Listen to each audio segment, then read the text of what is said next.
नदी सब छिला मीन पानिया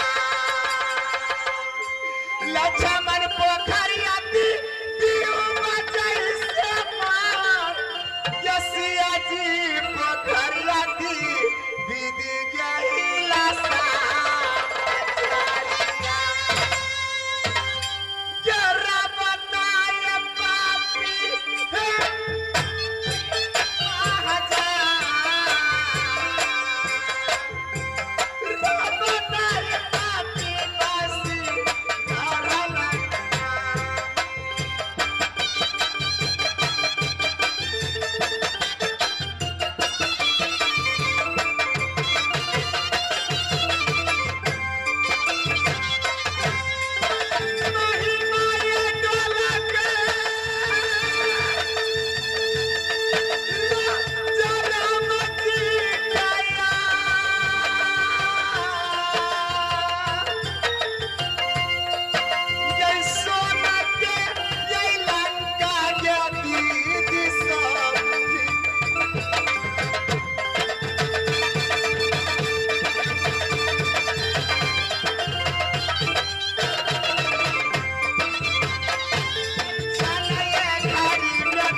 मेरे पिता सामदेव सिंह, मेरे भैया सुबाइंद्र, मेरे भैया लहरा और छोटक 51 किला में निमंत्रण भेजकर सब छतरी छतरानी को अपनी राज नैना में बुलाए, क्योंकि बड़ी खुशी की बात थी, बड़ी बधैया की बात थी।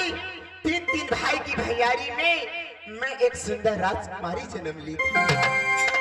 हर किला में निमंत्रण भेजकर पिताजी और भैया जी इस राज नैना में अधन सोना लुटाए, बधैया मनाए, खुशियां लुटाए।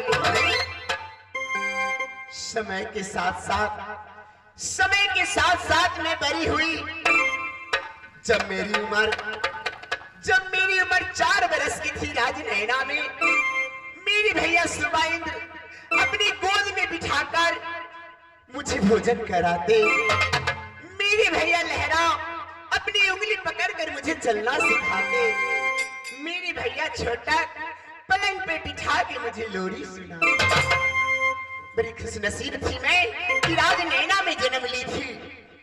उस समय काशी से पंडित मंगाए। मेरे पिताजी और मेरे हाथों की हाथ रेखा देखकर बताएं कि पंडित जी, मेरी बेटी की हाथ रेखा देखकर बताइए इसका भाग्य कैसा है, इसका नसीब कैसा है, इसके नाम क्या होना चाहिए। पंडित जी बड़े प्यार से हमारी जन्म कुंडली तैयार करके मेरे पिताजी से बताएं कि हे राजन, ये कन्या तो आगे चलकर इतिहास रचेगी। इसकी कुंडली बता रही है इसका नामकरण में इसका नाम राजकुमारी मछला होना चाहिए।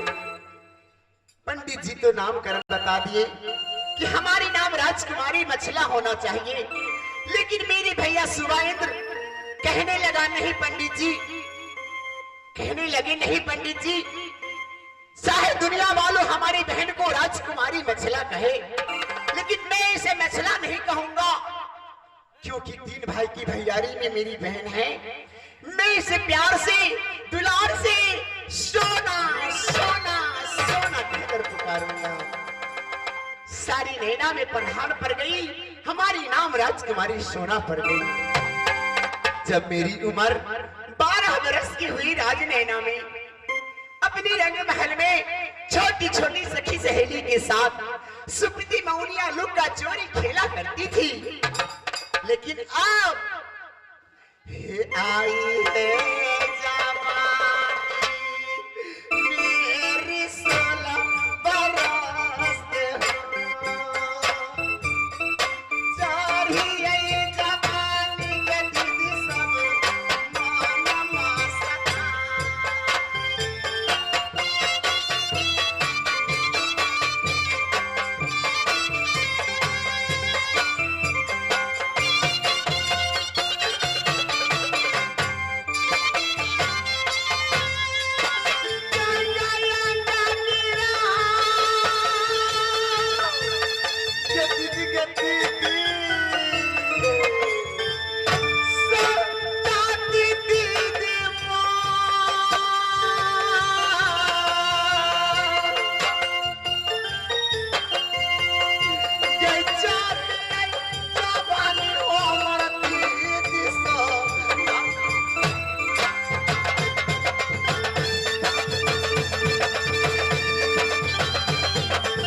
उम्र में कैसे कैसे ख्याल, कैसे कैसे सपने आते हैं, सारी दुनिया जानती है। लेकिन ये क्या, 16 बरस की उम्र में हमारी 700 सहेली थी राज नैना में, जिसमें सब हमसे छोटी, सबसे बड़ी मैं सोना।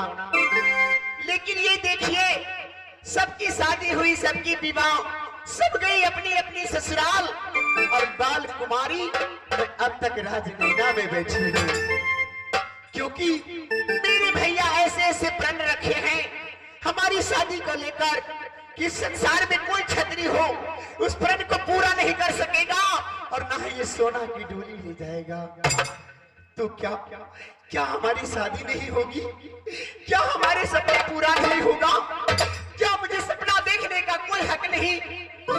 मैं भी इंसान हूँ, मेरे पास दिल है, मेरे भी अरमान पूरा होना चाहिए, लेकिन क्या करूं? पिताजी से कह नहीं सकती, भैया जी से कह नहीं सकती, सब अपने अपने राज और काज में लगे हैं। तो कैसे मेरी शादी होगी? कैसे मेरी डोली उठेगी? कैसे मैं ससुराल जाऊंगी? कैसे मैं अपने पिया की दुल्हन बनूंगी? कोई ना कोई उपाय तो सोचना पड़ेगा। ठीक है, कुछ मैं सोचती हूँ कि मुझे क्या करना चाहिए जिससे मेरी शादी हो जाए।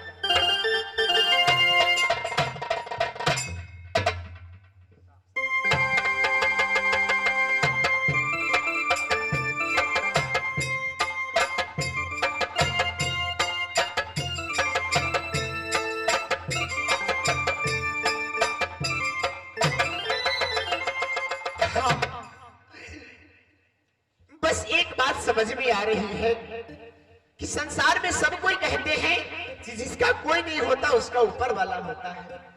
तो आज मैं ऊपर वाला पे भरोसा कर कर माता जगत जननी जगदम्बा को याद करती हूँ। सारी दिल की बात उसे बताऊंगी, कोई ना कोई रास्ता वो मुझे अवश्य बतलाएगी, क्योंकि वो अंतर्यामी है, हर इंसान के दिल की बात वो समझती है।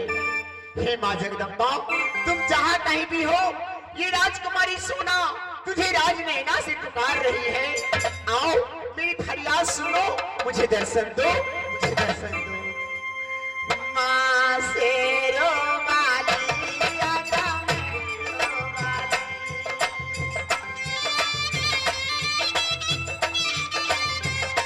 माँ शेरो वाली आजा मेरो वाली।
सुना कि माँ जगदम्बा 51 की रात देव की पूजा किया, लेकिन पूजा के सफल मैं पा न सकी। माँ आदिनों तुम दर्शन देगी, आदिनों से तुम्हारी मैं पूजा करूंगी। क्या धीरा जा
देखिए कितनी देर से मैं हाथ लगा रही हूँ और सोना अपनी पलंग पर नींद ले रहे हैं।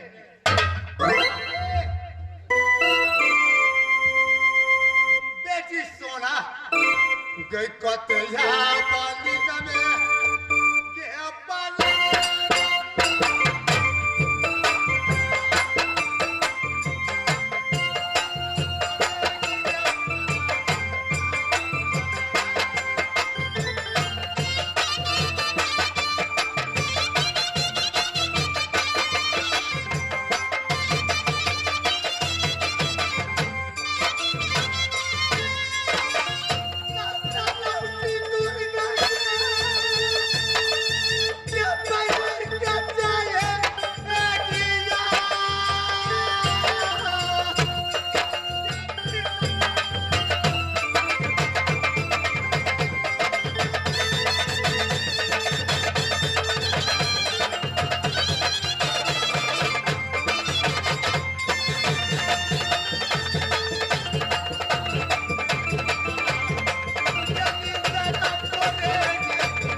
माता जगदम्बा की पूजा अर्चना करते करते हमारी आंख लग गई और मैं सो गई। माँ आई, बेटी सोना सोना कहकर पुकारी, लेकिन मेरी आंखें नहीं खुली। हे माँ जगदम्बा, मुझसे भूल हुई, मुझे क्षमा करो, मुझे दर्शन दो, मेरे पास आओ मैया, मेरे पास आओ।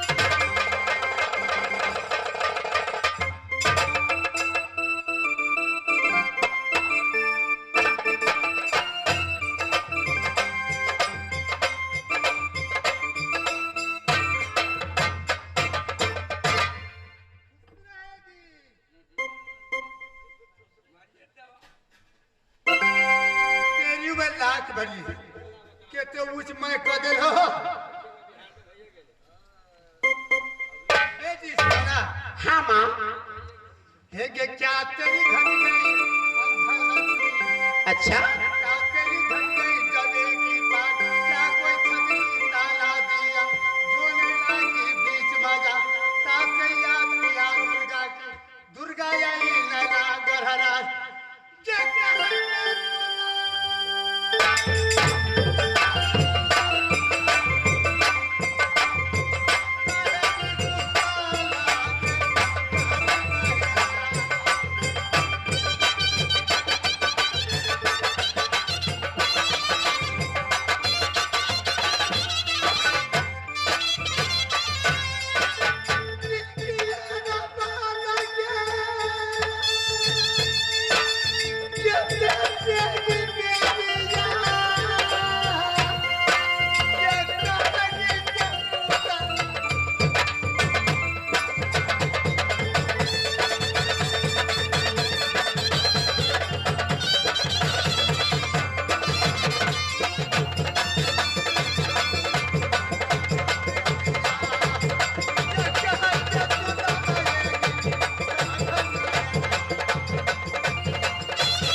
माँ, ना मेरी घटी अनधन लक्ष्मी, ना घटी डबे की मांग, ना कोई छतरी ताना दिया, ना कोई नारी ठोरी मारी।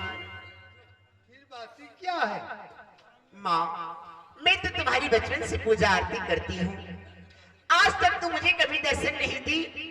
आज मैं तुम्हारी दर्शन पाकर धन्य हो गई, मेरी जीवन सफल हो गई।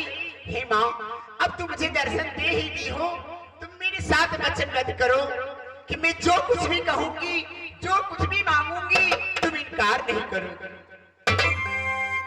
क्या तेरे साथ में बचन दूं? हाँ, हो नहीं सकता क्योंकि तुम मृत भूगोल पर रहने वाली मनुष्य, मैं हर की रहने वाली थी। क्या तेरे साथ में वचन करूं? तुम जो मांगेगी तेरी मंगा इनाम मिलेगी। नहीं माँ, मुझे ये बताओ ना, क्या क्या मेरी पूजा में कोई खोट नजर आ रही है? क्या मेरी भक्ति में कोई कमी की है जो तू मुझे वचन देने से इनकार कर रही हो? कोई चीज की कमी नहीं। क्या तू बात नहीं मानेगी? नहीं, जब तक तू मुझे वचन नहीं दोगी, मैं अपनी बुखार बिंदु से कुछ नहीं सुनाऊंगी। अच्छा ठीक है। ए सोना, लो मैं वचन दे रही हूँ। एक साथ, दो साथ, तेसर साथ, तेरी कहल मैं नहीं करूँगी तो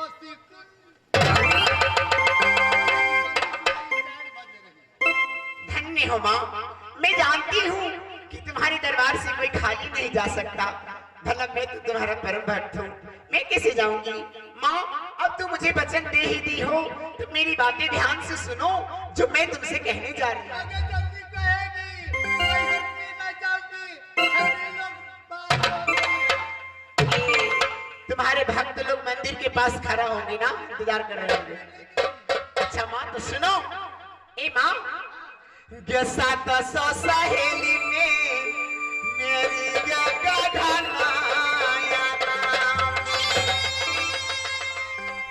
सब हमसे छोटा सब की है शादी हो गई सब की है सब बसती अपनी अपनी ससुराल, यदि भारी भारी गोदिया में है बालक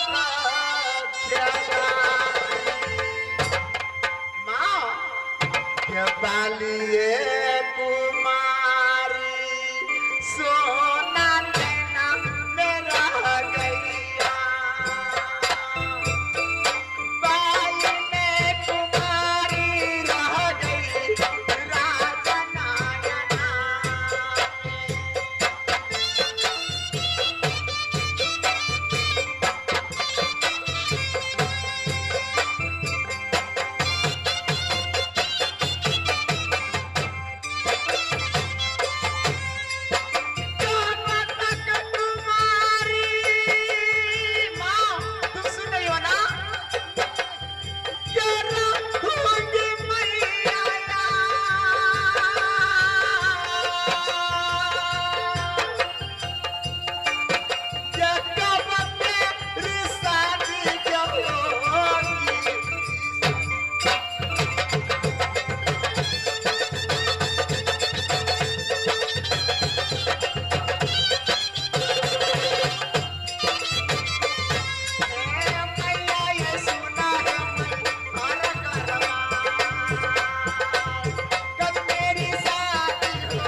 अगर तुम शादी के लिए में मुझे याद किया है, तो नहीं तो क्या भोज खाने के लिए?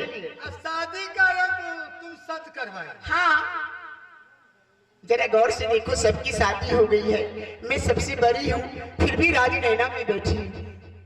मैं देखती हूँ। ए सोना, हाँ, आगे छतरी लोग सुनेंगे क्या कहेंगे? क्या कहेंगे? जागी सोना, तुम कैसे का युग ही जन्म हुई गढ़नैना में, एक देव की मांगा करती, सत करवा के तुम शादी मांगती है।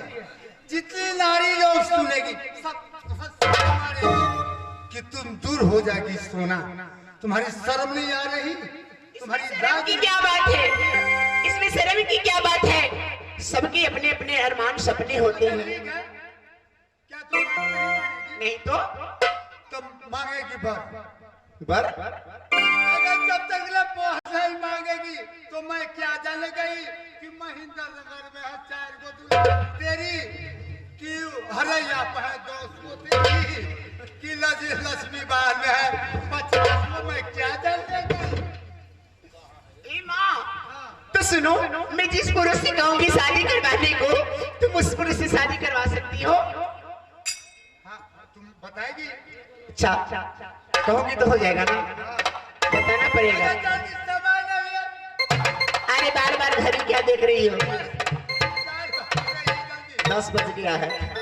देखो माँ, अगर बर मांगने की बात कर रही हो ना, तो मैंने तो पहले से ही सोच रखा है। मैंने पहले से ही सोच रखा है। क्या बता दूं? आगे जब पहले बता दो गलती बताएगी। तो सुनो, मैं कैसा पुरुष चाहती हूँ और कहाँ का चाहती हूँ। दिल है जो खुश, हाँ, अच्छा माँ, तो सुनो मेरी बात को। आप देखती है तुम्हारी दिल बहुत खुश हो रही है, किससे? ए माँ, गसिया पर मांगे मैया के राजा रामचंद्र को, राधिका के मांगे मैया कृष्ण भगवान, के गौरी पर मांगे मैया के शिव बाबा। ए माँ, क्या हम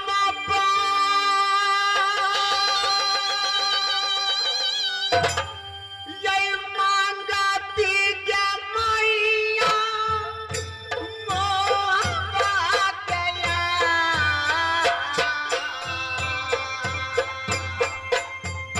हम पर मांगती क्या मैया राजा मोहब्बा।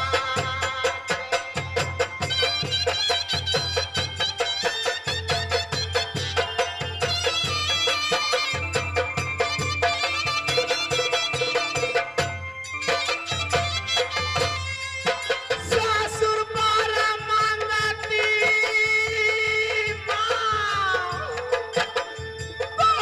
पूजा सर पाला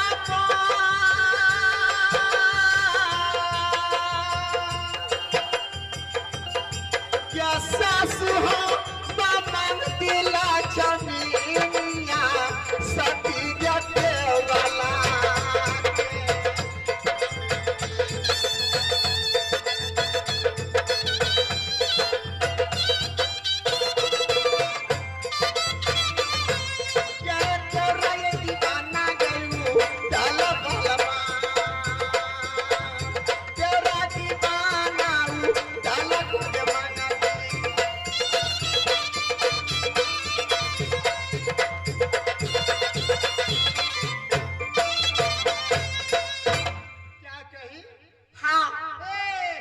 तुम्हारी बात मैं समझ गई।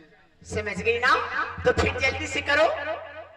कि 4 सहेली मेरी सतवन किया, जो नदी बेतिया की मैदान, कोई बर बने रामचंद्र के, कोई कृष्ण भगवान, कोई शंकर के। हम बर मांगे अमरपति की। तो अच्छा, अमरपति चाहिए। हाँ माँ, मुझे वही बर चाहिए। तुम्हारी शर्म नहीं आ रही है? अरे इसमें क्या बात है? क्या बात है? हे गे है तो निकलवा हे गे नगर सोहरी कहा जाकर परमाली के नीति से रूठा राखा पोसल गाता है सैयद के जात बराबर निकल लागे ओ सगा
हिंदुस्तानी लड़की हूँ और हम हिंदुस्तानी लड़की जिस पुरुष को एक बार पति मान लेती हूँ जिंदगी भर उसी के साथ बिताना चाहूंगी।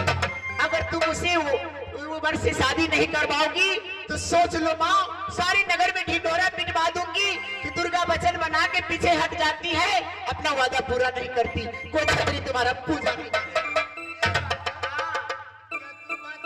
कोई पूजा नहीं करेगा। मैं तो वचनबद्ध हूँ। जब इसकी दिल हो गई कि हम उदल के साथ मैं रहूंगी, एक तो जात बराबर नहीं है, वो तो तुर्का की ज्यादा है, लेकिन ठीक है तेरी साथ मैं वचनबद्ध हूँ। मैं जा रही हूँ तुम्हारी दुल्हा खोजने, तुम थोड़े दिन धीरज बांध की रहेगी। थोड़े दिन धीरज कितना दिन ये तो बताओ। अच्छा तत्काल के लिए ला करके महेंद्र नगर से हो और जहाँ पसे मैं भेज दूंगी। तुम अपने काम में लग जाओ, मैं अपने काम में लग जाती हूँ। माना क्या लाला